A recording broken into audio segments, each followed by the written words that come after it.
Salut à tous, j'espère que vous allez bien. Alors aujourd'hui je lance une petite série sur les colubrides asiatiques. Donc c'est vrai que depuis un certain temps je me passionne petit à petit sur les colubrides asiatiques et en fait il y a énormément d'espèces là-dedans. Il y a beaucoup d'espèces qui sont pas connues ou mal connues et en fait j'ai décidé de faire une petite série pour vous montrer un peu la richesse des colubrides asiatiques et aussi pour ceux qui veulent se lancer parce que c'est des animaux. Voilà, si on connaît les bases, on peut se lancer avec certains colubrides asiatiques sans problème. Donc c'est parti, je vais commencer avec les Euprocopis. Donc je me suis un petit pense-bête parce que il y a beaucoup de choses à dire. Et puis j'aimerais pas oublier des choses. Alors pour cette vidéo, enfin pour cette série vidéo, je me suis servi de ce bouquin. Donc je vous le mets là, si vous le voyez. Alors, c'est un bouquin, le problème de ce bouquin, c'est qu'il existe en anglais ou en allemand. Donc là, c'est un copain à moi qui me l'a passé. Heureusement, il avait la version anglaise, parce que sinon, c'était allemand, j'étais foutu. Ce qu'il faut savoir, c'est que c'est un bouquin qui est assez complet, mais qui est assez compliqué, parce qu'il est vachement technique. Mais surtout, c'est un bouquin qui fait entre 100 et 150 balles. Donc, c'est vrai que j'ai eu la chance qu'on puisse me le passer, et c'est pas à la portée de toutes les bourses. Donc je me suis servi de ça pour faire un peu ces vidéos, enfin, pour faire ces vidéos. C'est fait que par des scientifiques. Donc c'est vraiment des scientifiques qui ont été sur le terrain, c'est vraiment des photos qui sont faites in natura. Donc je vous en mettrai sur les vidéos des photos tirées de ce bouquin et puis d'autres que j'aurai sur le net ou de chez moi. Voilà. Alors les Euprocopis, vous avez trois espèces. Quand on parle souvent Euprocopis, on pense au Mandarinus, mais en fait c'est pas les seuls, vous avez trois espèces. Vous avez l'Euprocopis mandarinus, l'Euprocopis concipillata et l'Euprocopis perlescea. Donc c'est des noms qui vous disent rien, c'est normal parce qu'on n'entend pas parler. Donc on va commencer tout simplement par les Mandarinus. Donc tout au long de la vidéo, je mettrai des photos comme on peut voir ces photos là. Alors je sais pas si là ça va rendre bien, je vais scanner les photos, je vais vous les scanner et je vous les mettrai sur la vidéo. Alors les Mandarinus, vous avez ce qu'on appelle des localités. Alors qu'est-ce que c'est des localités? C'est tout simplement quand vous avez un serpent qui est endémique à une région, mais suivant les endroits où vous allez prélever l'animal, il va avoir des particularités. Alors ça sera rarement des particularités physiques comme la forme ou quoi, ça peut être la taille, mais c'est surtout après l'aspect visuel. Donc, et chez la Mandarinus c'est ça. Chez la Mandarinus, suivant où vous allez prélever l'animal, vous allez avoir des tailles d'à peu près 90 cm, hein, 80-90 cm, qui peuvent aller jusqu'à des 1m30, 1m40. Donc il y a vraiment une grande différence entre les deux, sachant que les serpents c'est comme les humains, vous avez des grands et des petits. Vous pouvez très bien être dans une région où vous dire ouais mais là c'est que des petits et que vous avez prélevé un grand spécimen. Donc il y a des grandes lignes, mais après il y a des exceptions. Par contre, l'une des choses qui est le plus facile pour repérer les localités, c'est l'aspect visuel. La coloration, les formes, les dessins et tout. Ça, par contre, c'est beaucoup plus marquant. Sauf bien sûr quand il y a de la génétique qui s'y met. Alors là, vous avez des Amériques, vous avez des choses comme ça. Où là, c'est quand même bien plus compliqué de dire d'où il vient parce que évidemment, la génétique fait que ça modifie tout. Donc, en localité, vous en avez 5 chez la Mandarinus. Vous avez la Vietnam, qui est l'une des plus connues. L'autre qui est vraiment connue, c'est la Sichuan. Ça, c'est la Sichuan, la Vietnam, c'est ce que vous verrez le plus en bourse, c'est ce que vous verrez le plus en vente sur les groupes Facebook ou autres. C'est vraiment ces deux localités-là. Et on a une troisième qui se trouve relativement facilement, c'est la localité chinoise. Et le problème qu'il y a, c'est que, on me l'a déjà dit en vidéo, le Sichuan, c'est une région de la Chine. Donc je vais vous expliquer un petit peu pourquoi il y a la localité chinoise. Et après il y en a deux qu'on voit, moi personnellement, je les ai trouvés que sur le site de Terroristique pour âme. J'en ai jamais, j'ai jamais vu d'annonce en France ou j'ai jamais vu quelqu'un qui possédait ces spécimens là en France. Il doit en avoir, mais je l'ai pas encore vu. Sinon, on en voit quand même de temps en temps à Ham ou à Houghton.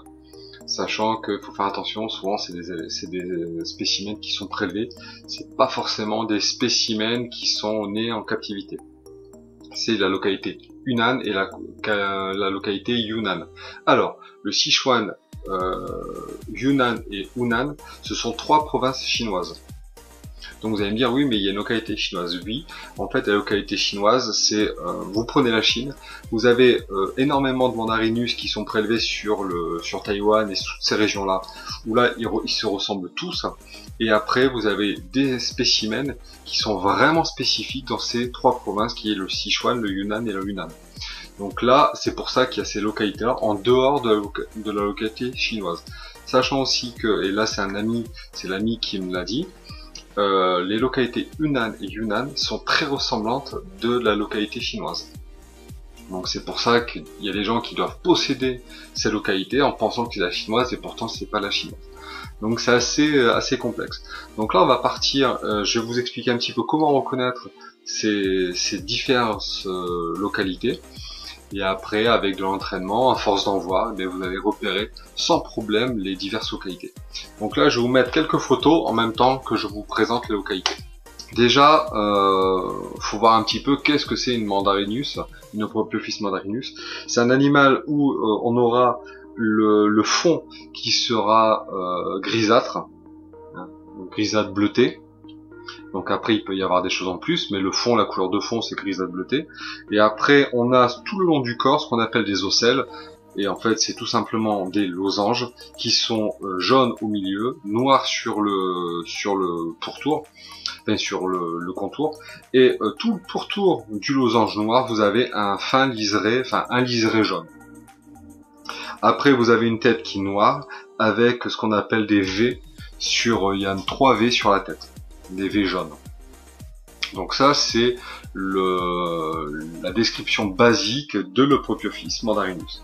Donc la Vietnam, qu'est-ce qui va la différencier? Déjà la tête ça change pas, quelle que soit la localité, la tête est toujours pareille. Après il peut y avoir le nombre d'ocelles qui change, mais ça on va pas les compter.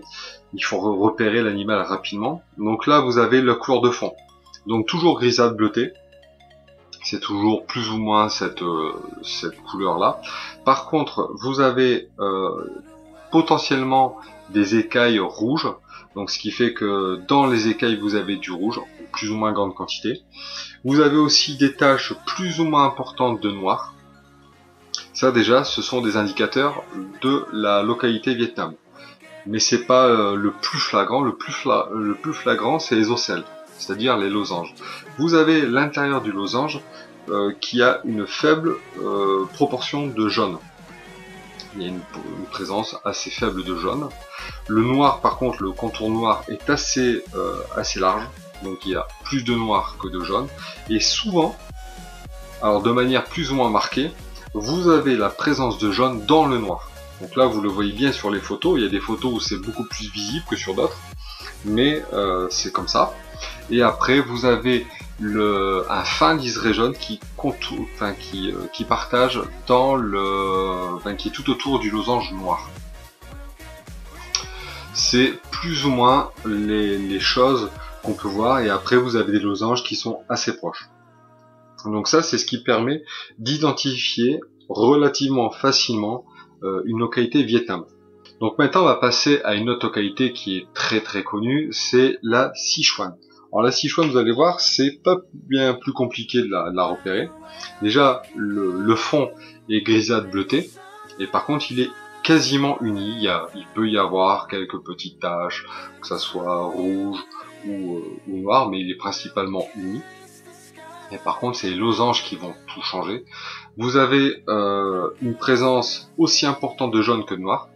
Donc là, comme vous voyez sur la photo, le jaune est assez important, et le noir, il y a quasiment la même proportion, jaune-noir.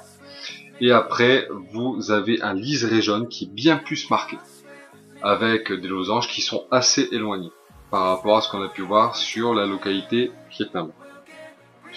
Donc ça, c'est à peu près ce qu'on peut voir sur le Sichuan. Donc après, d'un individu à l'autre, ça peut un peu évoluer, mais principalement, c'est toujours la même chose. Donc maintenant, on va passer à la chinoise. Donc la chinoise, c'est pareil, il y a aussi des choses qui permettent de l'identifier facilement. Donc là, c'est un peu comme la Vietnam.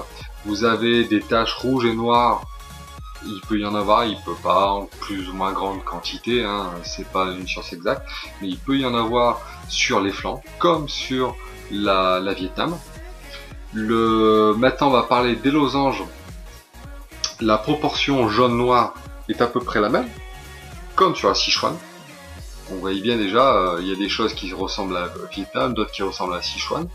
Donc voilà, vous avez une proportion qui est plus ou moins identique, hein. Des fois le jaune est un peu plus présent que le noir, mais c'est aussi gros. Après les losanges sont éloignés, mais par contre le liseré jaune qui entoure les losanges noirs se touche entre eux. Comme vous voyez sur la photo, qu'il n'y a pas par contre sur la Sichuan. Donc vous avez un liseré jaune qui est un peu moins marqué par rapport à la Sichuan, qui est un peu comme la Vietnam, mais par contre il est beaucoup plus répandu sur les côtés, ce qui permet, ce qui les fait se toucher par rapport à ce qu'on peut voir sur les autres espèces. Donc ça c'est à peu près ce qu'on peut voir sur les localités chinoises. Par contre le Yunnan et la Hunan, c'est bien plus compliqué parce que il y a très peu d'informations alors pour l'instant dessus, et je vous dis il y a beaucoup qui confondent, qui mettent dans la chinoise de la Yunnan et de la Hunan. Nous voilà maintenant sur l'Eupopiophyse concipitata. Donc vous allez voir, je vais vous montrer une petite série d'images. Voilà, donc ça je vous dis, hein, lors de la vidéo, je mettrai des photos bien plus nettes et bien plus grandes pour montrer un petit peu à quoi ressemble une concipitata. Donc ce qu'il faut savoir, c'est que les Eupopiophyes concipitata sont bien plus rares. Donc ils sont trouvables. Je sais pour l'instant que déjà sur Am vous allez en trouver, sur Houghton aussi. Je pense que sur Arras vous en trouverez pas. Il y a des gros éleveurs aux États-Unis. Alors le nom, je sais plus le nom du producteur aux États-Unis. C'est Sarpitan ou Sarpimatan, un truc comme ça. Donc si vous êtes intéressé, vous venez me voir en message ou en mail, je vous donnerai le lien de sa page Facebook. Après je sais qu'il y a un éleveur en Espagne, mais j'ai pas son site, il est plus à jour parce que il a dû changer de nom de domaine. Mais je sais qu'il fait encore des annonces pour en vendre sur Am, donc il en produit encore.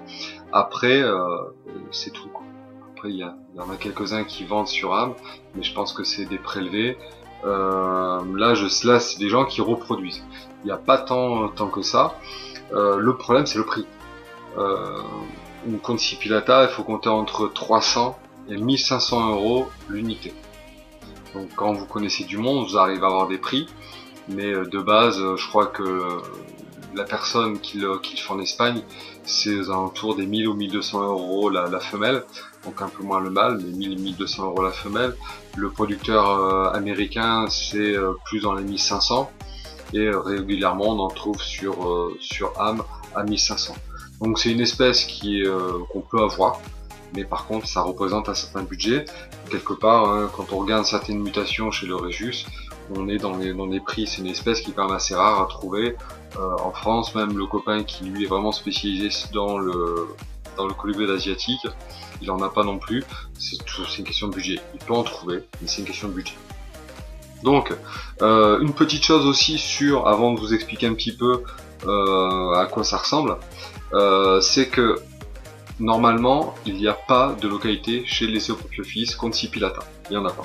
Sauf que il y a des hypothèses qui commencent à émerger, étant donné que l'espèce est de plus en plus connue et de plus en plus exportée et donc reproduite, c'est qu'il y aurait deux localités, la localité japonaise et la localité russe.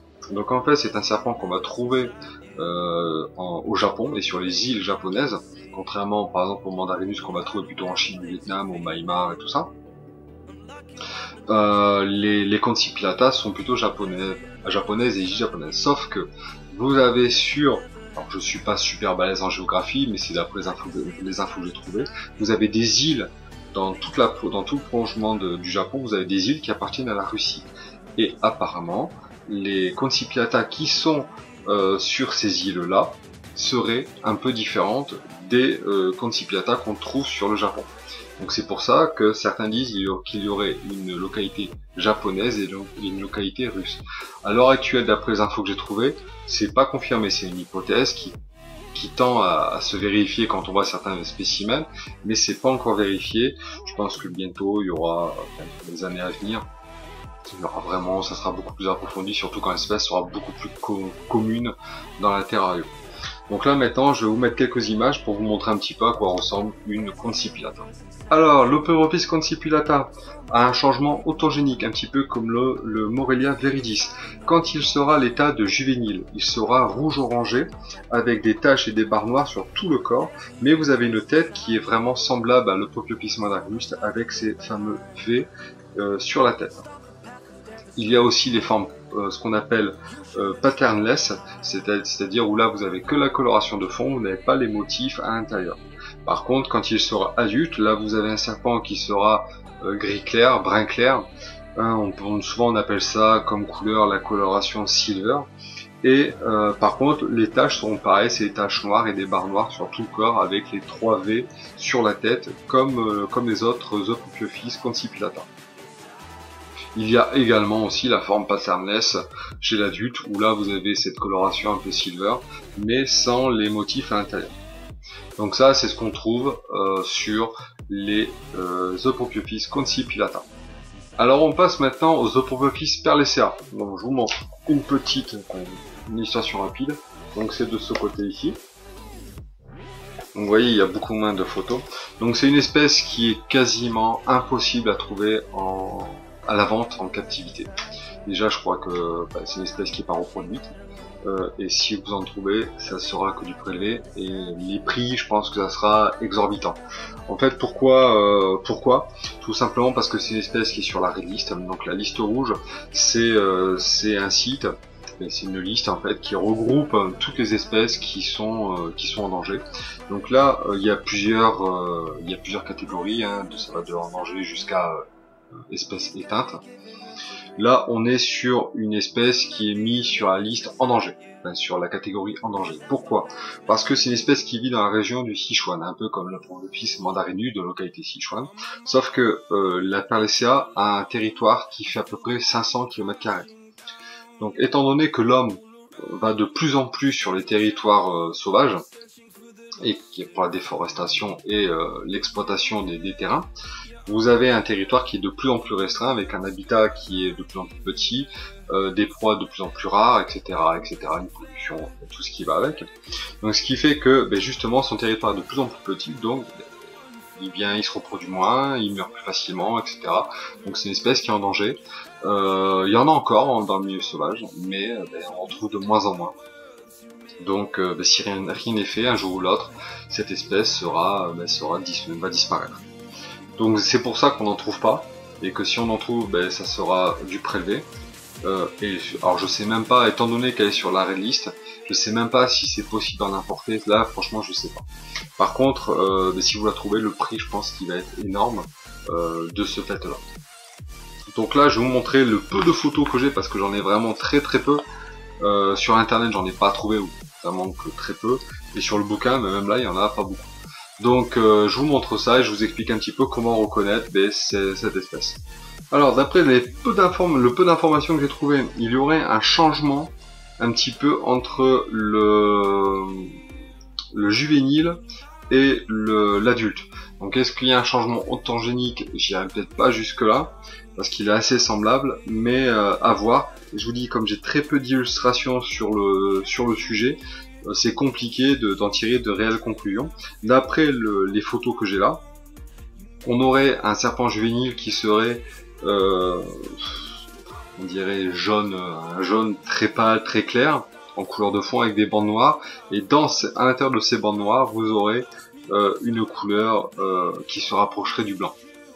Donc ça, c'est ce qu'on aurait à l'état juvénile. Comme j'en ai pas 36 de photos, c'est compliqué de dire qu'ils sont tous comme ça ou pas, ou est-ce que c'est une mutation qui donne ça. Mais voilà, on aurait une couleur de fond qui serait jaune pâle, des bandes noires, et à l'intérieur de ces bandes noires, vous auriez une couleur très claire qui se rapproche du blanc. Donc là, voilà. Et au niveau des adultes, vous auriez un serpent qui serait grisâtre, avec toujours ses bandes noires, et des écailles qui seraient jaunes, voire qui tiraient vers le blanc. Et toujours, pareil, ces fameux V sur la tête. Et là encore, ils sont un peu plus marqués, il sera encore un peu plus marqué que chez les autres The Propiophyes. Donc là, j'ai pas grand chose à dire sur le Perlesea parce que il n'y a pas trop d'informations. Voilà, alors là c'était une grosse vidéo sur le Propiophyes, il y a beaucoup de choses à dire. Je vous ai parlé d'espèces qu'on trouve pas. Même moi, en ayant des infos, en me rapprochant de personnes qui ont plus de connaissances que moi, voilà, c'est des espèces, la Perlesea par exemple, très peu d'infos là-dessus. Mais ça montre que chez les colubrides asiatiques, il y a des choses très intéressantes. On a des espèces qui sont accessibles et qui sont magnifiques, et on a des espèces qui sont magnifiques mais pas accessibles du tout. Mais bon, là c'était la première vidéo, je vais vous en faire encore d'autres. Pour l'instant j'ai prévu de faire 3 grosses vidéos sur les colubridés. Et puis si ça vous plaît, je continuerai, sachant que moi là déjà je suis sur l'acquisition de plusieurs spécimens pour d'ici aujourd'hui jusqu'à la fin d'année. Donc cela bien sûr je vous les montrerai au fur et à mesure. Voilà, si ça vous a plu, le petit pouce bleu, continuez à vous abonner, je vous mets quelques vidéos sur le côté. Moi je vous dis ciao ciao.